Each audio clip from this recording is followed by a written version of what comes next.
छठा माइंडसेट मैं आपको देता हूं, स्पीकिंग नेचुरल।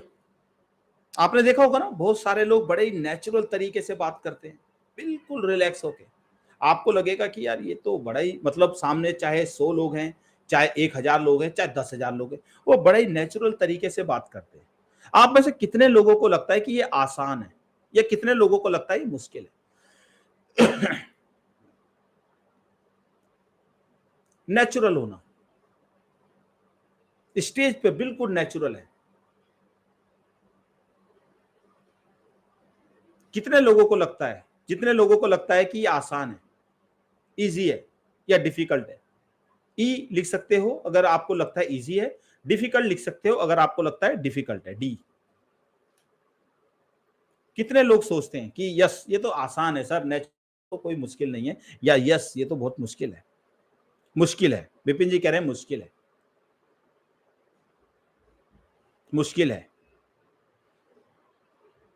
तो मैं आपको बता दूं, पब्लिक स्पीकिंग के अंदर नेचुरल होना सबसे ज्यादा मुश्किल है। मतलब कहते हैं ना कि जैसे कोई अगर इंसान मरता है तो आखिरी क्या होता है, स्वर्ग, मतलब स्वर्ग जाना है। सेम पब्लिक स्पीकिंग का स्वर्ग है, अगर मैं दूसरे शब्दों में बोलूं, वो है नेचुरल होना। मतलब आपको इस चीज का बिल्कुल फर्क पड़ ही नहीं रहा कि सामने 50 लोग हैं, 100 लोग हैं, 1000 लोग हैं, 10,000 लोग हैं। आप बड़े ही इजी तरीके से अपनी बात एक सही अंदाज में, बिल्कुल एग्जैक्ट तरीके से, विद इन टाइम, सब कुछ आपके हिसाब से सेट है और आप प्रस्तुत कर रहे हैं। आप बढ़िया तरीके से भाषण दे रहे हो, आपके अंदर किसी तरीके का कोई भी प्रेशर नहीं है, आप बिल्कुल नेचुरल हो। ये समझ लीजिए पब्लिक स्पीकिंग का स्वर्ग है। Yes, practice makes man perfect, but the right practice, right. Yes, तो ये समझ लीजिए जिनको भी आप देखते हो पब्लिक स्पीकिंग में नेचुरल हैं, वो लोग बड़े इजी तरीके से बोल लेते हैं, उसके पीछे उनकी प्रैक्टिस है और कुछ नहीं है, सिर्फ प्रैक्टिस, प्रैक्टिस, प्रैक्टिस। और प्रैक्टिस भी एक सही तरीके से, एक सही डायरेक्शन में। वरना तो अगर गलत प्रैक्टिस करेंगे तो गलत चीज में हम एक्सपर्ट हो जाएंगे। तो इसलिए मतलब अगर आपको पब्लिक स्पीकिंग सीखनी है तो हमें नेचुरल तो देखो होना पड़ेगा, पर नेचुरल होने में टाइम लगेगा, प्रैक्टिस लगेगी, और आप भी नेचुरल हो जाओगे। तो आसान मत समझिए नेचुरल होना। नेचुरल होना सबसे मुश्किल काम है। बहुत सारे लोग इसको सोचते हैं अरे आसान है, आसान नहीं, सबसे मुश्किल काम है।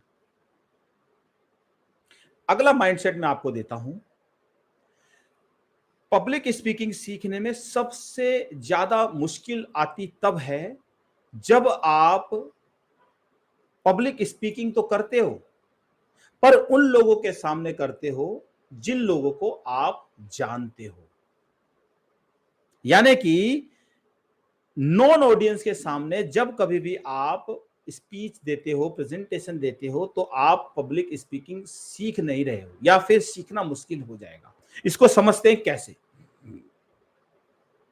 क्योंकि बहुत सारे लोग क्या है, प्रेजेंटेशन तो देते हैं पर दोबारा दोबारा दोबारा उन लोगों के सामने देते हैं जो लोगों को वो जानते हैं, चाहे वो नेटवर्क मार्केटिंग हो गए या फिर कुछ ऐसी इंडस्ट्री हो गई, या मान के चलते हैं ऑफिस में आप मैनेजर हो, आपके डाउन में या मैनेजर के जो एम्प्लॉय हैं साथ में 20 लोग आपके साथ काम करते हैं और सबको पता है 20 लोगों को कि आप मैनेजर हैं। अब जब सबको पता है और आप उनके सामने कई बार स्पीच देते हो, मुझे भी 20 साल का कॉर्पोरेट का एक्सपीरियंस है, मैंने कई बार देखा है लोगों को ऐसे बात करते हुए, मैंने कई बार देखा है लोगों को ऐसे बात करते हुए मीटिंग के अंदर, मैंने देखा कई बार लोगों को ऐसे बात करते हुए कहीं पर किसी चीज में कॉन्फ्लिक्ट, मैंने देखा कई सारे लोगों को जेब में हाथ डाल के बात करते हुए, मैंने देखा है बहुत सारे लोगों को इस तरीके से बात करते हुए, बार बार ईचिंग करना, इधर करना, बार बार इस तरीके से करना, बार बार अपनी घड़ी को इस तरीके से करना। तो ये सब चीजें क्या है? अब जब आप नॉन ऑडियंस के सामने बात करते हो तो कोई भी आपको ये बताएगा ही नहीं कि आपको पब्लिक स्पीकिंग सीखनी है या आप ये गलती कर रहे हो। कोई क्यों बताएगा आपको? क्योंकि वो लोग आपसे जानते हैं आपको। अगर आप ऐसी ऑडियंस के साथ ही बोलते रहोगे, बोलते रहोगे, बोलते रहोगे, तो आपकी पब्लिक स्पीकिंग कभी भी इंप्रूव नहीं होगी। तो अगर आपको पब्लिक स्पीकिंग इंप्रूव करनी है सही में, तो अननोन ऑडियंस के सामने बात करना सीखिए। अननोन ऑडियंस के सामने जाइए और बोलिए, तब आपको एग्जैक्ट में रिएक्शन पता चलेंगे, एग्जैक्ट में पता चलेगा कि लोग आपके बारे में क्या सोच रहे हैं, या लोग आपको सुन भी रहे हैं या नहीं सुन रहे हैं। वरना नॉन ऑडियंस के सामने कभी भी आप जिंदगी भर बात करते रहो, आपको ये एहसास ही नहीं होगा कि आपको पब्लिक स्पीकिंग नहीं आती, क्योंकि आपके मन में ये चलता रहेगा, यार मैं तो बात कर लेता हूं, मुझे क्या जरूरत है सीखने की। और ये एक बहुत बड़ा रीजन है, बहुत सारे लोग अपनी जिंदगी भर पब्लिक स्पीकिंग सीखते नहीं है। क्यों? क्योंकि वो सिर्फ नॉन ऑडियंस के सामने बोलते हैं और उन्हें ये एहसास ही नहीं होता कि हम गलत बोल रहे हैं। तो हमें जो है, अगर पब्लिक स्पीकिंग अच्छी करनी है, तो कोशिश कीजिए कि अननोन ऑडियंस के साथ में बात करें। उससे आपकी पब्लिक स्पीकिंग बहुत जल्दी ठीक होगी। अगला माइंडसेट बताता हूं मैं आपको। यहां तक सब लोगों को क्लियर है? सभी लोगों को क्लियर है तो से यस, अगर सभी लोगों को क्लियर है तो।